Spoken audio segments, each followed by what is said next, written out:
Hello everyone. तो कैसे हैं आप सब। जैसे कि आप सभी को पता है हमने वर्ल्ड ज्योग्राफी की सीरीज स्टार्ट की थी, तो आज उसका पार्ट नंबर 6 है, या आप बोल सकते हो कॉन्टिनेंट नंबर 6 है, जिसमें हम पढ़ेंगे ऑस्ट्रेलियन ज्योग्राफी के बारे में।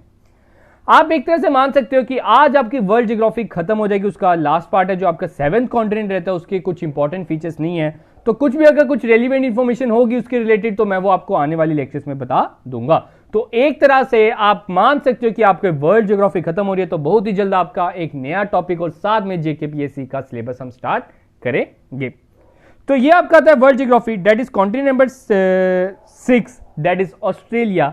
आप सभी को मैं बता दूं हमने प्रॉपर्ली सिस्टमेटिक वाइज चला है। आप देख सकते हो कि फर्स्ट नंबर पे हमने पढ़ा था Asia, the largest continent by area as well as population. उसके बाद हमने अफ्रीका पढ़ा, देन यूरोप, और लास्ट 2 वीडियोस में हमने 2 अमेरिकन कॉन्टिनेंट्स हमने पढ़े, that is North America and South America. Hope तो आपने वो लेक्चर देखे होंगे। अगर आपने वो लेक्चर नहीं देखे, ऊपर आपको आई बटन पे प्रोवाइडेड है, आप उधर से देख सकते हो। देखो मेन चीज क्या रहती है, अगर आप सिस्टमेटिक वाइज चलते हो आपको गैदर करने में, कैप्चर करने में आसानी होती है। आप अपने दिमाग में वो इमेज बना लेते हो और वो सिस्टमेटिक वाइज, वो साइक्लिक वाइज आप उसे चलते हो और उसको आपको लर्न करने में बहुत ही आसानी होती है। तो घबराओ मत, आज हमारा लास्ट पार्ट है, तो मैं कोशिश करूंगा कि आपको सब कुछ जो हमने पिछले 6 पार्ट में पढ़ा वो हम सब कुछ रिवाइज कर लें। आप देख सकते हो ये आपका ग्लोब है। ग्लोब में मैंने बताया था, सबसे पहले हमने पढ़ा था एशिया के बारे में। एशिया मैंने आपको बताया था that it is the largest country by area as well as population. आप सभी को याद होगा। फिर सेकंड पार्ट में हमने पढ़ा था अफ्रीका के बारे में, आप सभी को याद होगा, which is second largest country by area as well as population. ठीक है।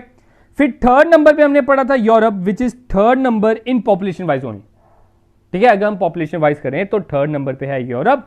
अगर एरिया वाइज बात करें तो 6 नंबर पे है यूरोप आफ्टर ऑस्ट्रेलिया। ऑस्ट्रेलिया सबसे छोटा कॉन्टिनेंट है अभी जो हमने पढ़ना है, घबराओ मत, सब कुछ क्लियर करूंगा। फिर हमने पढ़ा था north America and South America. अब इसके कुछ इंपॉर्टेंट जो हमने स्टेट्स पढ़े थे, एक बार आप सभी को मैं याद दिलाता हूं, हमने जो पढ़े थे आपको याद हो जाएगा, फिर से सब कुछ रिवाइज हो जाएगा। मेन चीज यही होती है जब आप किसी भी एग्जाम के लिए प्रिपेयर कर रहे हो, पिछला भी आपने साथ साथ रिवाइज करना होता है, ताकि आपको जो पिछला आपने लर्न किया है वो आपके दिमाग में बस जाए, बैठ जाए। तो देखता हूं, आपने खुद चेक करना है कि आपको कितना याद है। देखो ये हमारा एशिया था, जिसमें हमारा इंडियन कॉन्टिनेंट भी आता है। ठीक है, इंडियन कंट्री भी आती है। तो ये आपका एशिया आ गया। हमने पढ़ा था, सबसे पहले इंडिया की बात करते हैं। चलो ये आया आपका इंडिया, थोड़ा सा जूम कर लेता हूं। ये रहा इंडिया और ये रहा आपका श्रीलंका। इंडिया और श्रीलंका के बीच में हमने एक स्ट्रेट पढ़ा था, तो वो कौन सा स्ट्रेट था आप सभी को याद होगा। तो वो स्ट्रेट का नाम था पाल्क स्ट्रेट। आपसे पूछा जा सकता है इंडिया और श्रीलंका में कौन सा स्ट्रेट है, दैट इज पाल्क स्ट्रेट। फिर हमने पढ़ा था दैट यूरोप एंड एशिया एक दूसरे से कुछ बाउंड्री नहीं बनाते, एक तरह की उनके बीच में कोई नेचुरल बाउंड्री नहीं है, तो उनके बीच में दरार क्या है। तो आप सभी को याद होगा, मैंने ट्रिक के लिए एक चीज बताई थी आपको, यूसीबी। यू से यूरल माउंटेन, सी से कैस्पियन सी, बी से ब्लैक सी। ये आपके आगे यूरल माउंटेन, सी से Caspian sea and black sea. Hope so आपको याद होगा। फिर हमने पढ़ा था एशिया और अफ्रीका एक दूसरे से कैसे सेपरेट है। इधर आपका कौन सा आता था, आप सभी को याद होगा, एशिया और अफ्रीका के बीच में जो मेन आपका रहता है that is your Suez canal and red sea. Hope so आपको याद होगा। फिर हमने पढ़ा यूरोप और अफ्रीका के बीच में। ठीक है, यूरोप और अफ्रीका एक दूसरे से क्या, उनसे स्ट्रेट से सेपरेटेड है। अगर सी की बात करें तो इधर आपका आता है मेडिटेरियन सी, लेकिन यूरोप और अफ्रीका के बीच में अगर स्ट्रेट की बात की जाए that is your straight of Gibraltar. आगे हमने एक और बात की थी, डैट आपको मैंने बताया था ग्लोब आपका सफेद शेप में, और एशिया और अमेरिका एक दूसरे से इधर से सेपरेटेड है।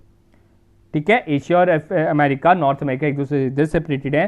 तो इनके बीच की दरार क्या है, इनके बीच की स्ट्रेट क्या है, जल्दी से याद कीजिए, डैट इज बेरिंग स्ट्रेट। फिर हमने पढ़ा north America and South America, इनके बीच की दरार ये रहा, इसे हम बोलते हैं सेंट्रल अमेरिका के नाम देते हैं।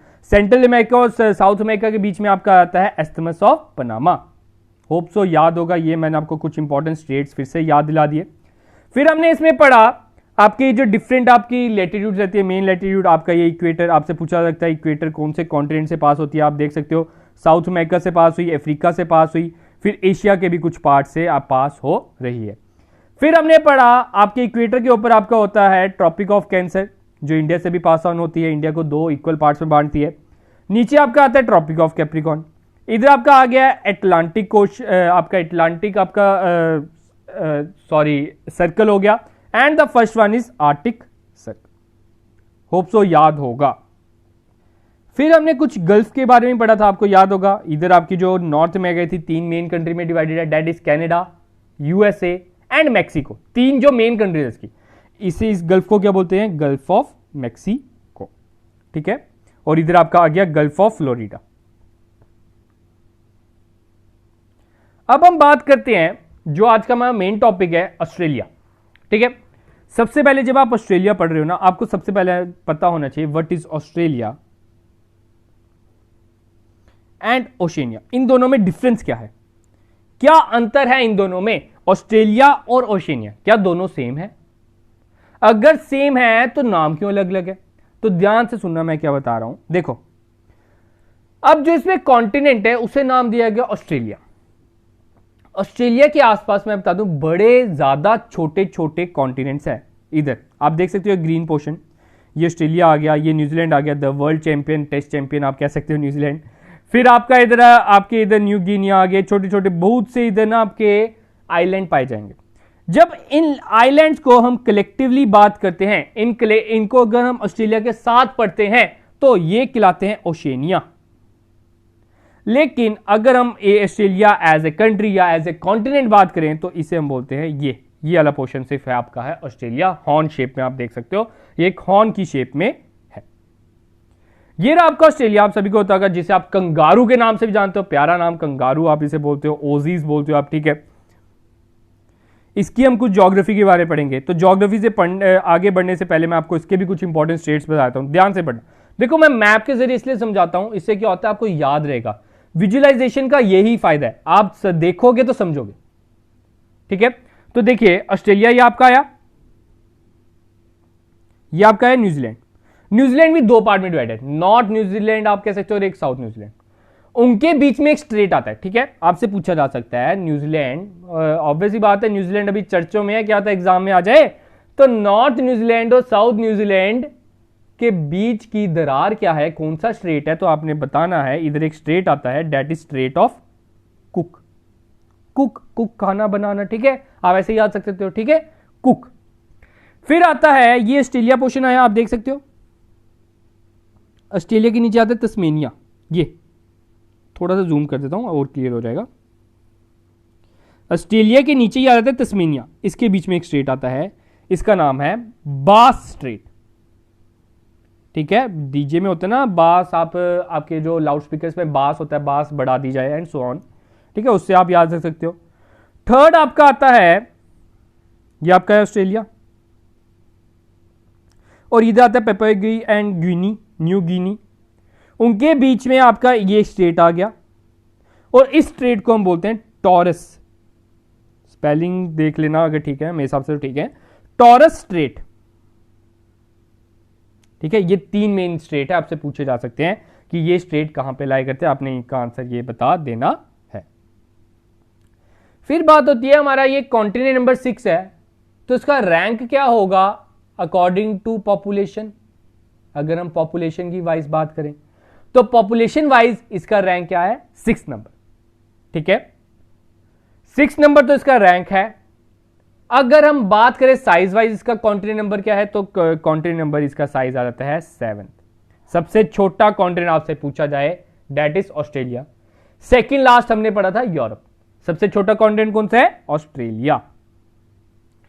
अब आप देख सकते हो, अगर आपसे पूछा जाए, आपके सामने इमेज है, जल्दी से आंसर बताइए, ऑस्ट्रेलिया के ऊपर से कौन सा लैटिट्यूड पास हो रहा है, तो आप देख सकते हो कौन सा लैटिट्यूड पास हो रहा है, ट्रॉपिक ऑफ कैप्रिकॉर्न। माना जाता है कि ट्रॉपिक ऑफ कैप्रिकॉर्न ऑस्ट्रेलिया को 2 इक्वल पार्ट्स में बांटता है, जैसे इंडिया का माना जाता है कि ट्रॉपिक ऑफ कैंसर इंडिया को 2 इक्वल पार्ट्स में बांटता है, ठीक है। आपसे पूछा जा सकता है क्या जो आपका ट्रॉपिका ऑफ कैंसर है ऑस्ट्रेलिया से पास ऑन होता है, तो आपका आंसर है नो सर, वो तो बड़ी नीचे है, उसके ऊपर से तो ट्रॉपिका ऑफ कैप्रिकॉर्न पास ऑन होता है।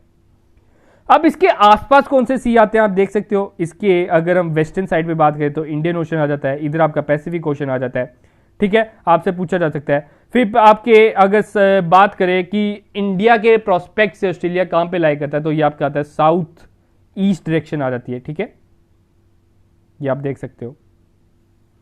घबराओ मत, जो भी मैंने लिखा हुआ है, जो आपको मैं बता रहा हूं ना, वही मैंने लिखा हुआ है, बस उसमें क्या है, इधर मैं हिंदी बोल रहा हूं, उधर मैंने अंग्रेजी में लिखा हुआ, ठीक है। तो जो बता रहा हूं बस ये पकड़ो, आपका काम खत्म, आपकी ऑस्ट्रेलियन ज्योग्राफी भी खत्म, ठीक है।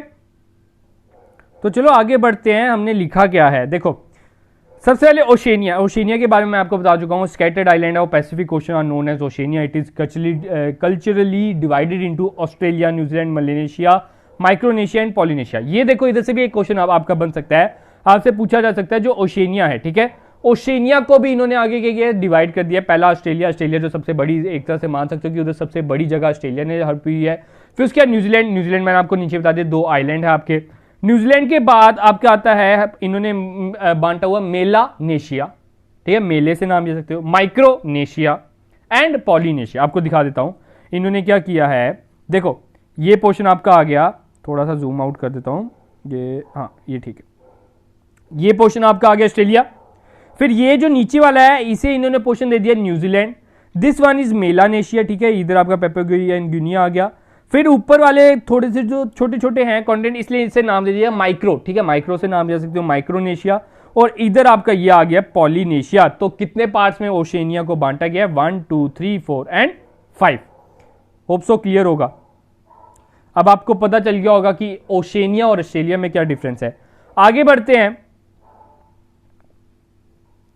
अब ऑस्ट्रेलिया की भी कुछ सब डिविजन्स की, ठीक है, ऑस्ट्रेलिया कॉन्टिनेंट पढ़ रहे हैं तो ऑस्ट्रेलिया पे मेन फोकस रहना चाहिए। तो ऑस्ट्रेलिया की हमने कुछ इंपॉर्टेंट स्टेट्स में, ठीक है, इधर ना कुछ इस हिसाब से इन्होंने स्टेट्स इसको किस हिसाब से बांटा गया ऑस्ट्रेलिया को, आप देख सकते हो रीजनली वाइज बांटा गया। ये देखो ये रीजन आपका इन्होंने ना इसको वेस्टर्न ऑस्ट्रेलिया का नाम दे दिया, क्योंकि वेस्ट साइड है, ठीक है, इसे नाम क्या दे दिया गया, वेस्टर्न ऑस्ट्रेलिया। वेस्टर्न ऑस्ट्रेलिया के बाद इन्होंने इधर दे दिया, देखो ये साउथ में है, इसे नाम दे दिया साउथ ऑस्ट्रेलिया। ये नॉर्थ में तो इसे नाम दे दिया नॉर्दर्न टेरिटरी, ठीक है, ध्यान से सुनना, जैसे मैं समझा रहा हूं वैसे याद हो जाएंगे। फिर से एक बार बता देता हूं, western Australia, north territory, south Australia. South के साथ में है इसलिए इसको नाम दे दिया गया न्यू साउथ वेल्स। क्या नाम दे दिया, न्यू साउथ वेल्स, ठीक है। न्यू साउथ वेल्स के ऊपर आपने याद रखना है क्वींसलैंड, क्वीन रानी, ठीक है, रानी से आपने, ठीक है, ऐसे याद रखना है क्वींसलैंड। और नीचे आपका आता है विक्टोरिया, आप देख सकते हो इधर, ठीक है, ये विक्टोरिया आ गई। और नीचे आपका तस्मेनिया, ठीक है, ये कुछ ना स्टेट्स ऑफ ऑस्ट्रेलिया, इसे आप रीजन, ठीक है, इसे कुछ कॉलोनीज में बांटा गया, ठीक है, यही इसकी स्टेट्स मानी जाती हैं। तो ये आपकी आ गई सबसे पहले वेस्टर्न रीजन में, उनको नाम दे दिया वेस्टर्न ऑस्ट्रेलिया, नॉर्थ वाले को नॉर्दर्न, नीचे वाले को south, Queensland, North South Wales and Melbourne, ठीक है।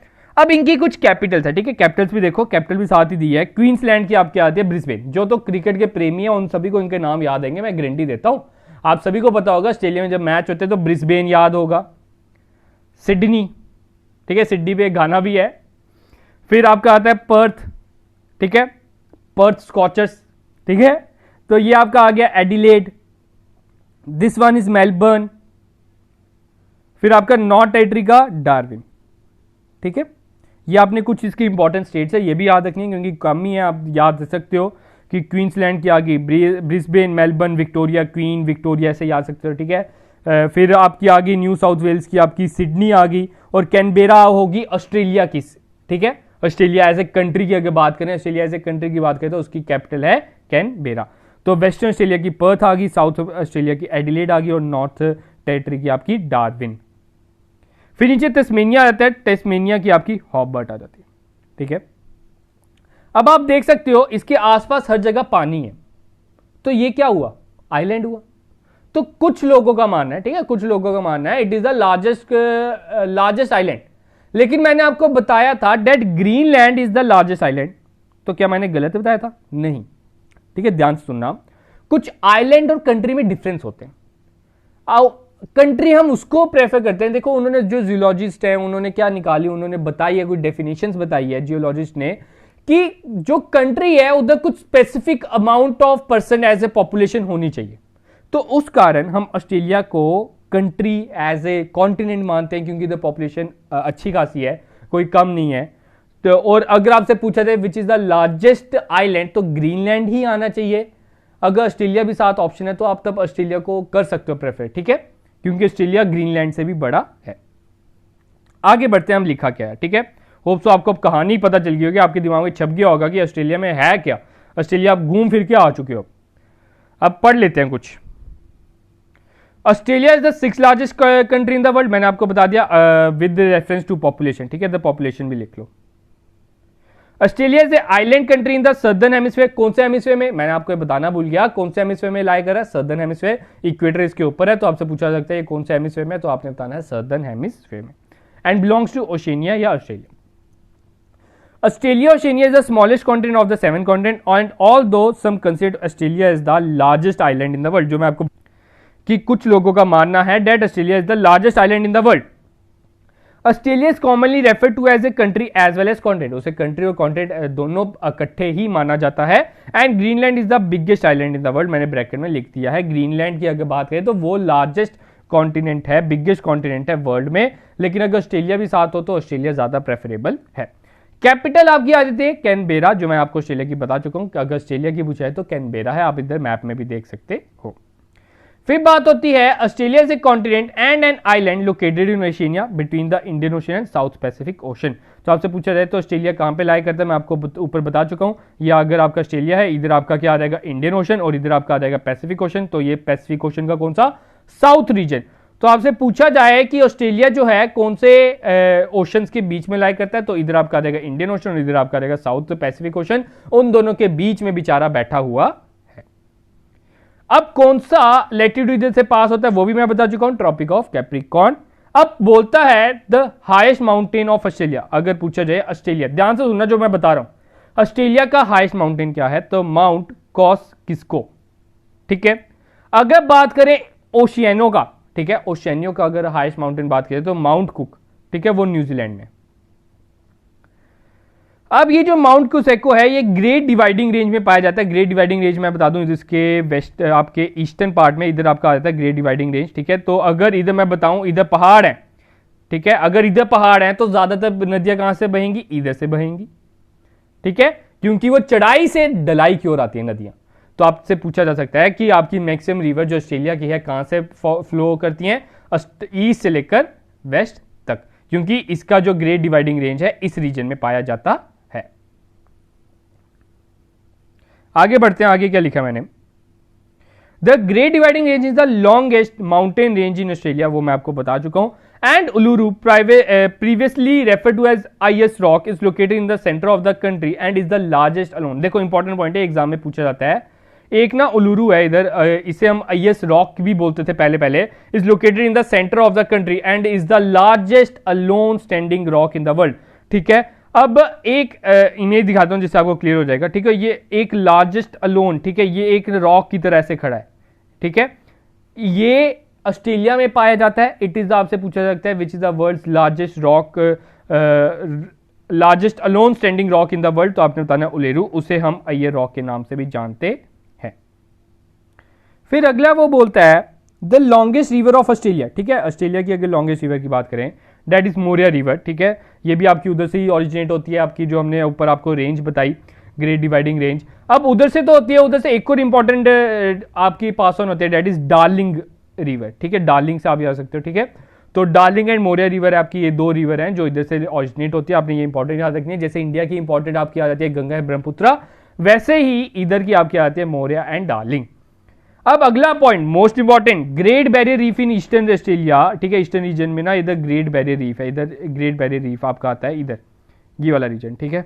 ये मैंने आपको बैरियर रीफ के बारे में बताया था जो आपके कुछ एंड प्रोडक्ट से आपके कुछ कह सकते हो डेड रिमेन से बनता है।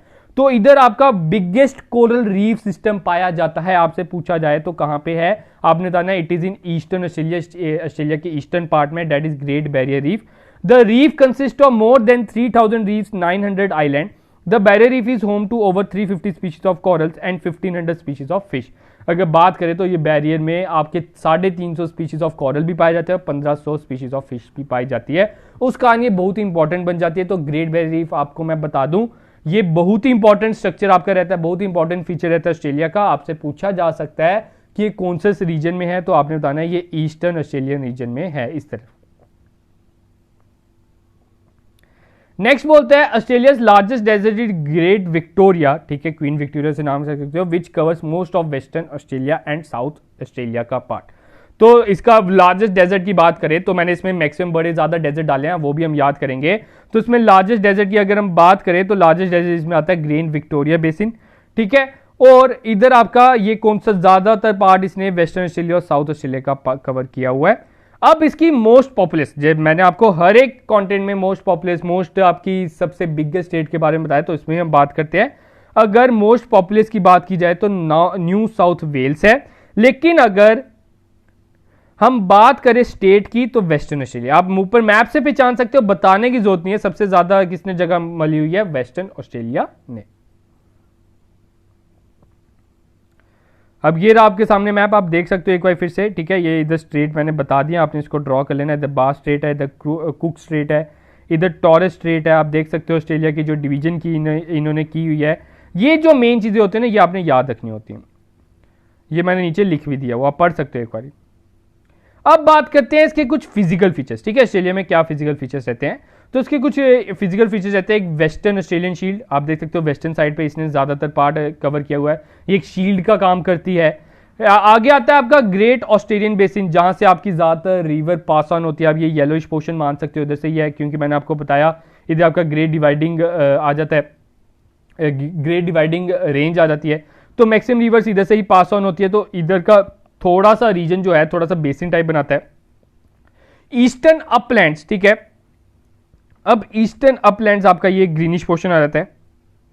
इधर मैंने आपको बताया आपके जो माउंटेन्स आगे माउंटेन रेंजेस, तो इधर से थोड़ा सा जो जमीन है उठी हुई है, तो उसका सारा का सारा पानी इसी तरफ ऐसे ऐसे बहेगा। फिर इधर आपका आ जाता है कोस्टल रीजन। तो पढ़ते हैं क्या लिखा हुआ है, ध्यान से पढ़िएगा। मैंने आपको इधर ना प्रॉपर्ली डेजर्ट्स के नाम भी बता दें जो इसके इंपॉर्टेंट डेजर्ट है, मैंने प्रॉपर्ली लिस्ट बनाई है इधर। वेस्टर्न ऑस्ट्रेलियन शील्ड, ठीक है, it occupies more than 50% of the continent. Continent की बात करें तो 50% तो वेस्टर्न ऑस्ट्रेलियन शील्ड ही लेके बैठी हुई है। अगर फिजिकल फीचर में बात करें, आपसे पूछा जा सकता है कि कौन सा ऐसा फिजिकल फीचर ऑस्ट्रेलिया का जिसने आधे से ज्यादा ऑस्ट्रेलिया हड़पा हुआ है, पकड़ा हुआ है, जमा जो अपनी जड़ें जमाई हुई है, तो that is western Australian shield. It occupies the western part of Australia, आप देख सकते हो वेस्टर्न पार्ट में, एंड एक्सटेंड फ्रॉम, ठीक है, कहां से कहां तक फैला हुआ है, Indian oceanic coast to McDonald range. अब इसका जो इंपॉर्टेंट जो चीज है ना, जो एग्जाम में पूछी गई है, इस शील्ड में जो डिफरेंट फिजिकल फीचर्स पाए जाते हैं उन्हें नाम दिया गया लिनामेंट्स। और लिनामेंट्स में आपका आ गया पहला अपलैंड्स, इंटरविंग लोलैंड्स एंड डेजर्ट्स, ठीक है। आपसे पूछा जाए जो इधर शील्ड है, ठीक है, आपकी जो वेस्टर्न शील्ड है, ठीक है, इसे डिफरेंट फिजिकल फीचर्स में बांटा गया, तो उसे नाम क्या दिया गया, लिनामेंट्स। और इधर से ना आप ये याद कर लेना, कुछ इसके इंपॉर्टेंट अपलैंड्स हैं और इसके कुछ लो लैंड्स हैं और कुछ डेजर्ट्स हैं जो आपसे पूछे जा सकते हैं कि ये कौन से कॉन्टिनेंट में है। और घबराओ मत, ये जो आपकी पीडीएफ मैं आपको टेलीग्राम पे प्रोवाइड कर दूंगा, आप हमारा टेलीग्राम चैनल ज्वाइन कर सकते हो, वो आपको लिंक डिस्क्रिप्शन में प्रोवाइडेड है। और अगर आपको ये लेक्चर अच्छा लग रहा है, प्लीज दोस्तों के साथ शेयर कीजिए, वीडियो को पॉज करके दोस्तों के साथ जरूर शेयर कीजिएगा, अपने दोस्तों को बताइएगा कि आपको ये लेक्चर कैसा लगा, और हमें भी बताइएगा।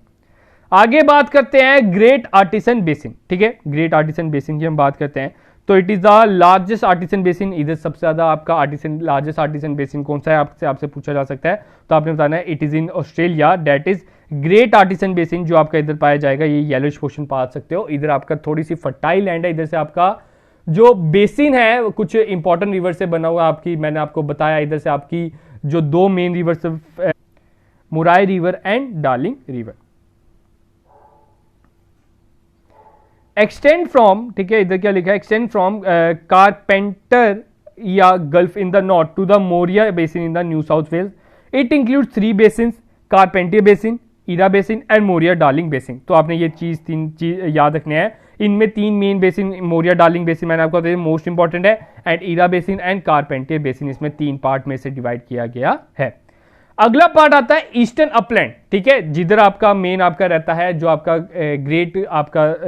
ग्रेट डिवाइडिंग आपका जो रेंज रहता है। तो ये जो ईस्टर्न अपलैंड है इसे हम क्या बोलते हैं, also known as Australian cordillera, extend from York peninsula to the north of Bass Strait in the south. ठीक है, ये बास स्ट्रेट तक फैला गया है और तस्मेनिया में भी ईस्टर्न अपलैंड ही माने जाते हैं, वो भी थोड़ा सा उपड़ा हुआ, थोड़ा सा अपलैंड हाईलैंड्स एरिया माना जाता है। The eastern part is the form of continuous, जो मैं आपको बता चुका हूं, द ग्रेट डिवाइडिंग रेंज है इसका ईस्टर्न पार्ट में अगर बात करें। It has complex nature made of folding, faulting and warping and igneous intrusion, gentle slope in the east but steep slope in the west. अगर वेस्ट साइड पे बात करें, कह रहा है अगर इधर आपके पहाड़ है, ठीक है, तो अगर ये west side I, west side से हम चढ़ने की कोशिश करें तो चढ़ने में मुश्किल होगी, इधर से चढ़ाई है, थोड़ी स्टीप है, ठीक है, ऐसे ऊंचा सीधा। लेकिन अगर ईस्टर्न बात करें, थोड़ी सी ऐसे ढलान टाइप है, ठीक है, तो अगर चढ़ने के लिए बोला जाए तो हम इसे ईस्टर्न साइड से ज्यादा प्रेफरेबल माने। It is formed during late tertiary area in New South Wales. The height increases and are separated by escarpments. ठीक है, न्यू साउथ वेल्स में इसकी हाइट इंक्रीज हो जाती है। अगला पॉइंट बात करते हैं last, that is your coastal plain. ठीक है, कोस्टल प्लेन आप देख सकते हो बिल्कुल पतली सी रेंज है जो कोस्टल रीजन आपके ये मानी जा रही है। तो कोस्टल रीजन कह रहे हैं they are narrow plains along the northern, western and southern part of Australia. ठीक है, wide coastal plain along the great Australian bight known as Nullarbor plain. ठीक है, अब जो आपकी ये जो है ना आपका जो कोस्टल प्लेन है, ये ग्रेट ऑस्ट्रेलियन बाइट में थोड़ा सा आपका थोड़ा सा वाइड है, तो इसे हम बोलते हैं नर्बल प्लेन। ठीक है, आप इधर से देख सकते हो जहां से ये वाइड है, ठीक है, ये जो इधर से वाइड है इसे हम नर्बल प्लेन बोलते हैं। Narrow coastal plain along the western coastal made up of deposit of sediments made by rivers and sea. तो इधर आपके कुछ कोस्टल प्लेन्स है जो आपके सेडिमेंट से बने हैं, उन सेडिमेंट से जो रिवर्स और सी अपने साथ ले जाती हैं, तो उन सेडिमेंट से बनी हुई है। तो ये जो आपके कुछ फिजिकल फीचर्स है, इधर से आपने यही इंपॉर्टेंट याद रखनी है कि इस फिजिकल फीचर में सबसे ज्यादा पोर्शन किसने ऑक्यूपाई किया है, आपका आंसर वेस्टर्न प्लेट्यूज ने, वेस्टर्न ऑस्ट्रेलियन शील्ड ने। ये इसने कवर तो किया हुआ है, तो इसको भी इन्होंने हमने डिवाइड किया, दैट इज लिनामेंट्स हम उसे बोलते हैं, और they includes uplands, intervening lowlands and deserts. और कुछ इंपॉर्टेंट मैंने बता दिए, ये आप कुछ याद कर लेना। फिर बात आती है Great Artesian Basin. Great Artesian Basin को भी हमने 3 बेसिन में बांटा है, और the most important is Murray Darling basin, मैंने आपको बता दिया, the main 2 main rivers of the Australian region. And इसमें आपने याद रखना it is the largest artesian basin of the world. अगला आपका आता है ईस्टर्न अपलैंड। ईस्टर्न अपलैंड का दूसरा नाम है ऑस्ट्रेलियन कॉर्डिला। ठीक है, अब ये जो है थोड़ी सी ऊपर हाईलैंड्स हैं, ठीक है, इधर आपके पहाड़ पाए जाते हैं, इधर आपका ग्रेट डिवाइडिंग रेंज भी मिलेगा जहां से मैक्सिमम रिवर्स ऑरिजिनेट होती है ऑस्ट्रेलिया की। और इधर आपने जो मेन चीज याद रखनी है that they are gentle slope in east, अगर ईस्ट की बात करें, अगर वेस्ट की बात करें तो स्टीप स्लोप है। फिर आपका आता है कोस्टल प्लेन। कोस्टल प्लेन के बारे में मैंने आपको बता दिया, great Australian bight that is known as Nullarbor plain. ठीक है, ये कुछ इंपॉर्टेंट फीचर्स थे और ये कुछ इंपॉर्टेंट इंफॉर्मेशन थी ऑस्ट्रेलियन रीजन के बारे में। आज ही आपका ये जो आपका वर्ल्ड ज्योग्राफी पोर्शन है आपका इधर कंप्लीट होता है। होप सो आपको पता चला होगा कि हमने क्या पढ़ना है। मैंने आपको थोड़ा सा रिवाइज भी करा दिया है, मेरे एंड से जितना हो सकता था मैंने आप तक बेस्ट से बेस्ट सोर्स, बेस्ट से बेस्ट इंफॉर्मेशन, बेस्ट से बेस्ट पॉइंट्स आप तक पहुंचा दिए। अब आपका काम है कि इस वीडियो को ज़्यादा से ज़्यादा शेयर किया जाए, दोस्तों तक पहुंचाया जाए, वायरल किया जाए, ताकि बाकी सब भी इस वीडियो का आनंद उठा सके। So guys, today we are also done with the 6th content, या हम कह सकते हैं we are done with the world geography series. तो बहुत जल्द आपके साथ मैं JKPSC का सिलेबस आपके साथ डिस्कस करने लाऊंगा, आपकी अपनी टीम से इंट्रोड्यूस कराऊंगा जो आपको नए नए आप तक लेक्चर पहुंचाएंगे। घबराओ मत, एक कंपोनेंट मैं भी पकड़ूंगा, द मेजर कंपोनेंट मैं ही पकड़ूंगा, आपको पढ़ाऊंगा, और साथ में इसका नया हम टॉपिक बहुत ही जल्द आपके साथ डिस्कस करेंगे। तो जो भी इस चैनल पर नए हो चैनल को सब्सक्राइब कर ले और दोस्तों के साथ शेयर कर ले। तो गाइस आज के लिए इतना ही, तो मिलते हैं जल्द नए लेक्चर के साथ। तो आज के लिए अलविदा।